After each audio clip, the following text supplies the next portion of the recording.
নারীর মধ্যে এবং পুরুষদের মধ্যে বাথরুমে ঢুকে উলঙ্গ হয়ে গোসল করে, একেবারে গায়ের ওপরে কোনো কাপড়ে রাখে না। এই ধরনের চিত্রগুলো, যেগুলোকে নেকেড চিত্র বলা হয়, এই ধরনের চিত্রগুলো আসলে জিন শয়তান এবং আপনার যারা ওয়াসওয়াসা দেয় এদের একটা আদর্শ চিত্র, বা এই চিত্রগুলো তারা পছন্দ করে। এগুলো কখনো করবেন না, এগুলো আবারও বলি কখনো করবেন না।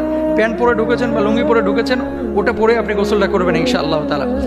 আর কিছু মানুষ দেখবেন উপুর হয়ে শয়, মানে নিতম্ব উপরের দিকে, বুকটা নিচের দিকে, বালিশের উপরে বুকটা রেখে উপুর হয়ে শয়, এভাবে আপনারা শোবেন না।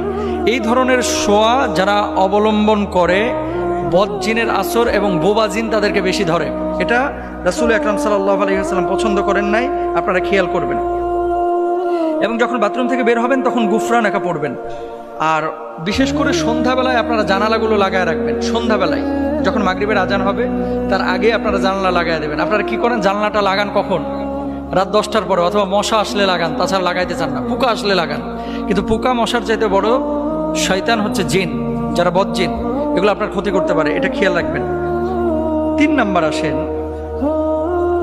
কিছু জামা কাপড় আপনারা দীর্ঘদিন ঝুলায় রাখেন, এবং রাসূল আকরাম সাল্লাল্লাহু আলাইহি ওয়াসাল্লাম বলছেন তোমাদের জামা কাপড় ভাঁজ করে রাখো, কারণ এইসব জামা কাপড়ের কাছে দুষ্ট জনেরা ফিরে ফিরে আসে, আর শয়তান ভাঁজ করা জামা কাপড় পরে না, মেলে দেওয়া পোশাক পেলে পরিধান করে। এটা সিলসিলা জাইফের মধ্যে রয়েছে 2801 নম্বর অংশে।